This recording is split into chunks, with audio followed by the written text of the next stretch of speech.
This course will guide you through the process of learning how to use the PeopleNet connected tablet. There are 9 training topics that will go through the day in the life of a driver. By the end of this training, you will be able to successfully use the device from the time you log in for your shift until you need to log out at the end of your shift. As well, there is an additional eDVIR module that is an ELD value-added feature that requires the driver to complete an inspection at login and log out. To add this feature, contact your customer care manager. To begin the login process, you should have a driver ID and password. Notice the keyboard to type in your driver ID appears on the screen. Once you have typed in your driver ID, you can click on the Next button to type in your password. Once you type in your driver ID and password, you need to submit this information. You can click on the Done button on the keyboard, or you can click on the down arrow to collapse the keyboard. At this point in the login process, the device is making a data call to upload your log sheets. This may take a little bit of time, depending on how many logs need to be uploaded to the device. Once your logs have been received, you will be notified from the Verify Log Data screen that there may be some actions you will be required to complete. You will now be directed to the Duty Status screen. This is where you will choose your duty status and/or any other status you will need to track on your logs. The Choose Status screen gives you the option to change your status to either on-duty driving, on-duty not driving, or sleeper berth. For the sake of logging into the device, click on the On Driver button. This next screen will require you to enter your shipment information. You have the option to enter a new shipment ID or use the current shipment ID. As well, you will be able to tell if you have yet to enter your shipment information by looking at the icons at the top right corner of the screen. This icon means you have yet to enter your shipment information. The shipment icon will be removed once you enter your shipment information. To enter a new shipment ID, you will need to click on the Enter Shipment ID field. The keyboard will appear so you can enter your shipment ID. Once you have entered an ID, you can click on the Done button. This next screen will list your current shipment on the left screen. If this is correct, you can click on the Next button. You are now logged in to the device and have successfully changed your duty status and shipment information. After you log in to the device, you should be at the home screen. To enter your shipment information, you will need to click on the eDriver Logs button. You will be directed to the ELD main screen. Click on the Shipment button. You will notice on the left side of the screen there are current shipments already entered.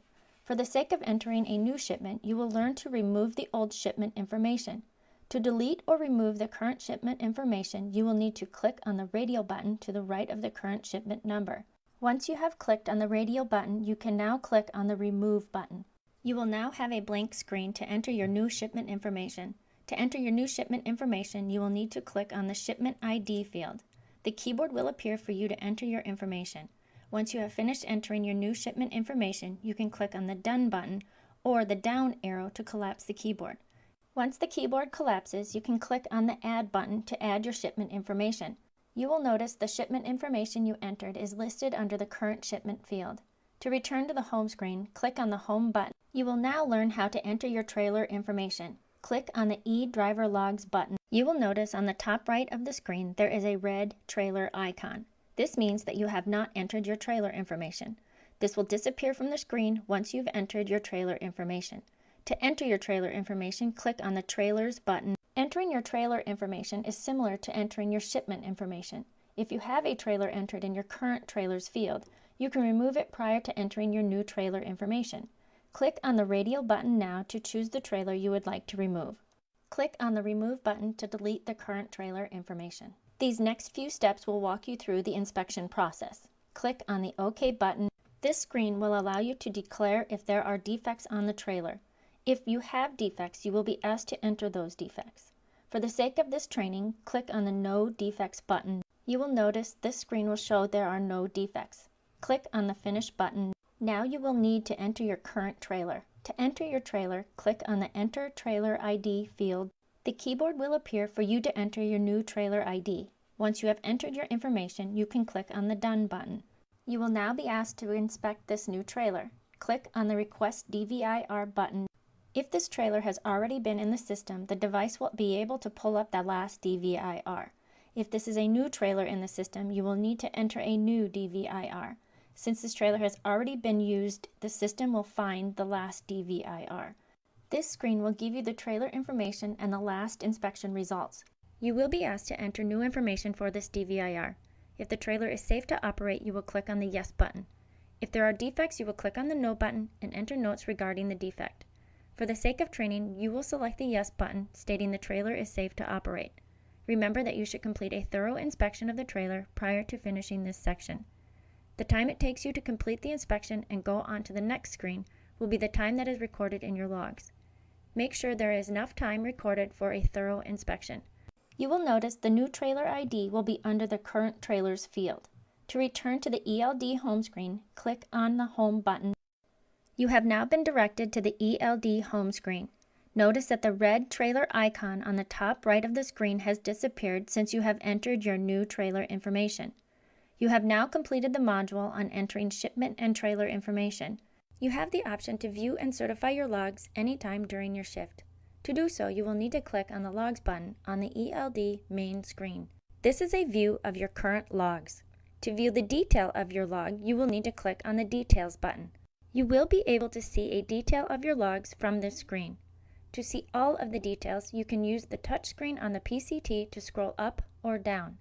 If you would like to go back to the grid, you can click on the Grid button, or if you want to see any events that have occurred on the PCT, you can click on the Events button. The Event screen will show you any activity or status the PCT has recorded. You can use the touchscreen on the PCT to scroll up or down to view all events. You can also go back to the log grid, see your log details, certify your logs, or return back to the ELD main screen. We will now go through how to certify your logs. Once you click on the Certify button, this pop-up screen will require you to enter your password. This is a safeguard for you so that no one else can certify your logs.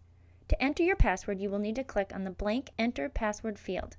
The keyboard will appear once you click on the Enter Password field. You now will be able to type in your password. Once your password is entered, you will need to click on the Agree button.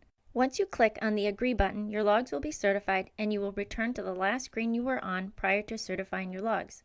To return to the ELD main screen, you will need to click on the Home button. You are now back on the ELD main screen and have completed this module on certifying your logs. This module will go over the Options menu and how to view your hours of service and current exceptions. There are two ways in which you can enter the Options menu. You can click on the small square icon at the top left of the screen, or you can click on the Options button from the menu at the bottom of the screen. Notice that the Options button in the menu has an orange triangle in the corner. This means that there are items in the Options menu that need attention and should be viewed and resolved. To view your hours of service and current exceptions, you will need to click on the small down arrow on the ELD main screen. We will start by showing you how to view your hours of service from the ELD main screen.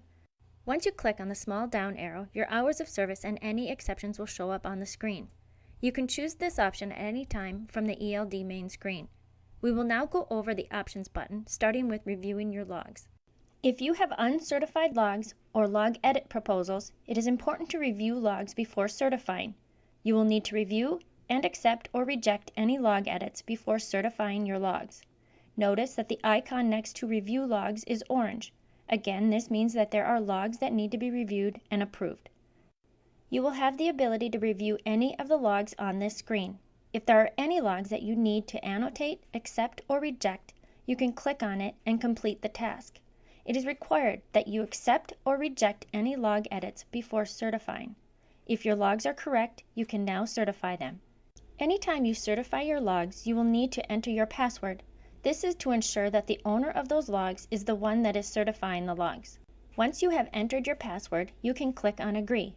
You will now learn about unidentified driver incidents. Unidentified driver events are a result of mileage being accrued without someone logged in. It is important that you review any unidentified driving. When reviewing an unidentified driver event, it is important that you pay close attention to details.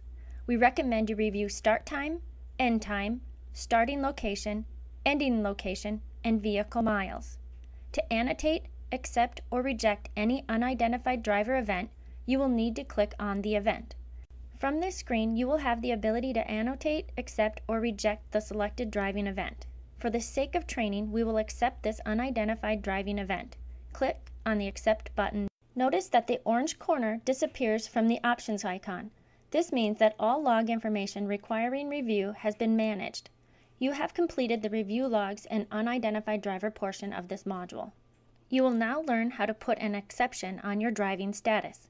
Click on the Options button. To change your driving exception, you will need to click on the Take Exception button. The pop-up screen that appears allows you to choose from a list of exceptions. To see the list of exceptions, you will click on the Exception field.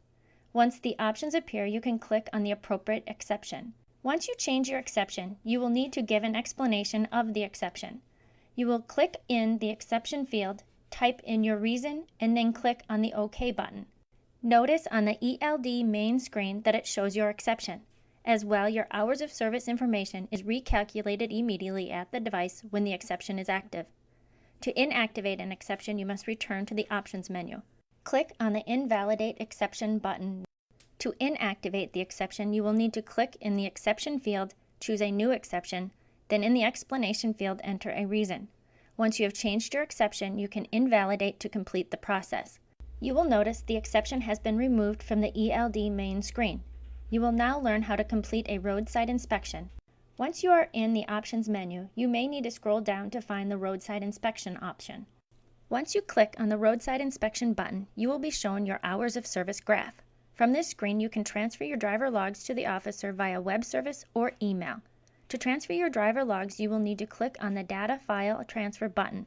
You will need to choose to transfer your logs via email or web service. If the officer would like you to enter a comment, you can do so in the Enter File Comment field. The data is encrypted and will only be available to the officer to access. Once you have made your selection, you can click Done. You will get a message stating that the transfer request has been queued. Click on the OK button. Once you try to leave the roadside inspection menu, it is required that you enter your password. This is to protect all other information outside of the driver's logs. It essentially stops an officer from just going anywhere on the device. Once you enter your password, you can click OK. You have now completed the roadside inspection portion of this module. We will now learn how to log pre- and post-shift hours. ELD regulations require you to log your on-duty not driving time before logging into the device and after leaving the device. Examples of why you would need to do this is if you will need to work in a warehouse before reaching the vehicle or work in a warehouse after leaving the vehicle. To learn how to do this, click on the Options button. To learn how to log in pre-shift time, click on the Pre-shift button. You will be able to choose your activity start date and time. Once you have chosen your activity start date and time, you can click OK. The activity end date and time that the screen is showing is the date and time that you logged in for the day. You will enter a pre-shift date and time if there is some activity that you performed prior to the posted activity end date and time. Click the OK button. To enter a post-shift time, you will first need to click on the Options button and then click on the Post-shift button. You can choose the date and time of your post-shift duty status. The activity start date and time is the last log that you had prior to logging out of the PCT. If you have performed an activity after that date and time, you will then need to enter a post-shift activity. Once you have made your choice, you can click OK. You have completed the ELD Options module. The only way you can go off duty at the device without logging out of the device is to go into rest break status. You will notice from the ELD main screen, you have the option to click on the rest break button at the top right corner of the screen. You will need to confirm that you want to log a rest break. Once you click OK, you will be put in an off-duty status. You will notice that the rest break button turns red and is changed to stop break. On the left side of the screen, you will see that your current status is off. As well, during your rest break, the device will show when you will gain time back. The amount of time gained depends on your log activity and your current regulation. When you have completed your rest break, you will need to click on the Stop Break button. This pop-up screen will ask you to choose a status. If you do not choose a status and just drive away, the device will put you in a driving status. For the sake of training, you will choose to go on-duty driver. You will notice your status has changed to on-duty driving and the rest break button is no longer red. You have completed this module on rest break. This module will show you the messaging system on the PCT. You will learn how to view emails sent to the device and create your own emails. In order to get to the messaging system, you will need to be on the home screen. Click on the messaging button on the home screen. This screen is the messaging inbox. From the inbox, you can open any emails that have been sent to you. You can create an email. You can view your contacts in the system, and you can delete your messages in the inbox. We will first go over how to read an email sent to you. To view an email, you will need to click on an email in your inbox. This is what an email that was sent to the device looks like. You can choose to click on the playback button to have an audio playback of the message. You can also save, reply, or delete the message. To return to the previous screen, you will need to click on the arrow at the top right corner of the screen. You are now back on the messaging inbox screen. To create your own email, you will need to click on the email button. You will need to enter the email address of the person or persons you would like to receive the email. You can click on the blank field next to the contacts button to type in the email address, or if the recipient is in your contacts that has been set up in the device, you can click on the contacts button. You are now on the address book screen. This is a list of contacts that have been added to your messaging system. You will be able to click on any contacts or groups from this screen. To choose a contact, you will need to click on the radio button next to the contact or group name.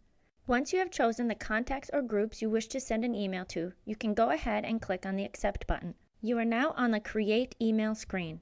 To type in your message, you will need to click on the blank field on the screen. The keyboard will appear on the screen so you can type your message. Once you have finished your message, you will need to collapse the keyboard. You will now be able to send your message.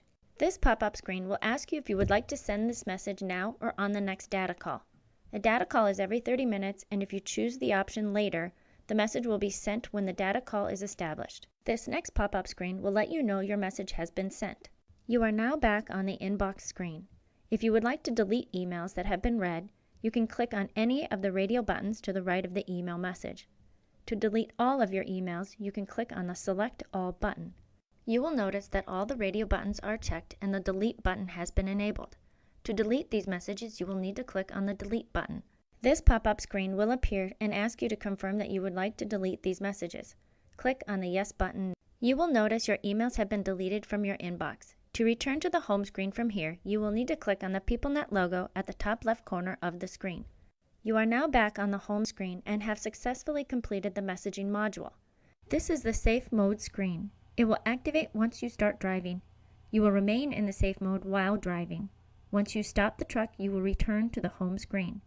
As you can see, this screen will allow you to view your current hours of service, your MPG, and your miles driven. Lastly, you will be able to see when you have messages in your inbox. You can push the play button and have the messages recited to you via audio playback. To log in a co-driver, you will need to click on the driver button on the ELD main screen. The co-driver will be directed to the login screen to enter his or her driver ID and password. Click on the Enter Driver ID field to type in the driver ID. Once the keyboard appears, the co-driver will need to type in his or her driver ID. Then click on the Next button to bring the cursor down to the password field. Click on the Next button. Once the cursor is on the password field, the co-driver can type in his or her password. When the password is entered, you can click on the Done button or the down arrow to collapse the keyboard. The co-driver will need to click on the Sign In button once this screen appears. The PCT will now retrieve the co-driver's logs. This may take a few minutes depending on how many logs need to be retrieved. Once the logs have been retrieved, you will see this Verify Log Data pop-up screen. This screen will notify the co-driver that there may be a need to review his or her log information. You will need to click OK to complete the login. To complete the login, the co-driver will need to choose a duty status. Click on the Status button. The Choose Status pop-up screen will appear so the co-driver can choose a duty status. For the sake of training, we will choose Sleeper Berth. The co-driver will need to enter the current shipping information for his or her logs. The shipment ID will need to be entered by clicking the Enter Shipment ID field first. The keyboard will appear so the ID can be entered. To collapse the keyboard, you will need to click on the down arrow. Once the ID is entered and the keyboard has collapsed, you can then click on the Add button. Once the co-driver is logged into the PCT, the ELD screen will show the co-driver's status. When you need to switch the co-driver, which is now the inactive driver, to the active driver, you will need to click on the co-driver's status on the ELD screen. This will switch the co-driver to the active driver. You have now completed the co-driver login process. To begin the logout process, you will need to click on the Status button. To go off duty and sign out of the PCT, you will need to click on the Off Sign Out button on the Choose Status pop-up screen. After clicking on the Off Sign Out button, you will have two sign out options. You can either sign out completely by choosing the Off Sign Out option, or you can sign off the device by remaining in the on-duty status by choosing the On Sign Out option. The Verify Log Data screen will appear and will let you know whether or not you have log information to review. If you have already certified your logs, this screen will appear stating that you do not have any logs to review. If you have logs that need your review, another screen will appear letting you know this. Items that may need your review are uncertified logs, unidentified driving events, and/or conflicts. If you choose No on this pop-up screen, you will skip the review logs process and you will then be logged out of the PCT. If you choose Yes on the pop-up screen, you will be directed to go through the review logs process. For the sake of training, we will go through the review logs process. Click on the Yes button to review your logs. If there are any items that need reviewing, the screen will look like this. You have the option to annotate, accept, or reject the log item. If you choose to annotate a log item, you will be directed to another screen to enter the annotation. Once you have chosen one of the three options, your log will reflect the change on the screen and you will then need to click on the Done button. Once all items have been reviewed, you will be able to certify your logs. It is recommended that if you are logging off duty, you certify your logs prior to leaving the truck. To certify your logs, you will need to click on the Certify button. Every time you enter your logs, you will need to enter your password, verifying that you approve of the logs. This is a safeguard so that no one else can verify your logs. Once you enter your password, you can click on the Agree button. Once you have changed your duty status to off-duty and verified your logs, you will be directed to the login screen. As a reminder, if you do not see the login screen prior to you leaving the truck, you are not logged out of the PCT. You must see the screen prior to leaving the truck. You have now completed this module on logging out of the PCT. The first thing to notice on this screen is the addition of the DVIR button. If you choose to add this feature, your devices will then have the DVIR button on the ELD main screen. The eDVIR feature includes mandatory inspections at the login and logout process. For the sake of training, we will go through the login process since both the login and logout process will have the same prompts. At this point in the login process, you have already entered in your driver ID and password, and you now need to change your duty status. At this pop-up screen, you can either choose to go on duty or off duty, depending on if you are logging in or out of the PCT. For the sake of this training, we will choose On Not Driver. The Verified Log Data pop-up screen will appear and will let you know whether or not you have log information to review. If you have already certified your logs, this screen will appear stating you do not have any logs to review. If you have logs that need your review, another screen will appear letting you know this. If you choose No on this pop-up screen, you will skip the review logs process and will be directed to complete an inspection. If you choose Yes on the pop-up screen, you will be directed to go through the review logs process. For the sake of training and going through the inspection process, we will choose No. If you have the eDVIR feature and you chose earlier to skip over reviewing your logs during the login or logout process, this is the screen that will appear. However, if you did choose to review your logs and certify them during the login or logout process, you will be directed to this screen after you certify your logs. This is the beginning of the inspection process. To start the process, you will need to enter the truck's current odometer reading. To enter the odometer reading, you will need to click on the blank field next to odometer. Once you enter the truck's current odometer and the location information is correct, you can click on the OK button. This part of the inspection occurs after you have inspected your truck. If there are defects, you can click on the Add Defects button and another screen will allow you to enter the defects. For the sake of training, we will choose the No Defects button. You will notice that the screen shows you found no defects. Remember that you should complete a thorough inspection of the truck and trailer prior to finishing this section. The time it takes you to complete the inspection and go on to the next screen will be the time that is recorded in your logs. Make sure there is enough time recorded for a thorough inspection. If everything is correct on your inspection, you can click on the Finish button. If you are logging into the PCT, the next screen after you click on Finish will be the ELD main screen. If you are logging out of the PCT, the next screen after you click on Finish will be the Login screen. You have now completed this module eDVIR. Again, if you are interested in adding this feature, contact your customer care manager. Once you have changed your duty status, completed an inspection, and verified your logs, you will be directed to the Login screen. As a reminder, you must see this login screen when you log in at the beginning of your shift or prior to you logging out and leaving the truck.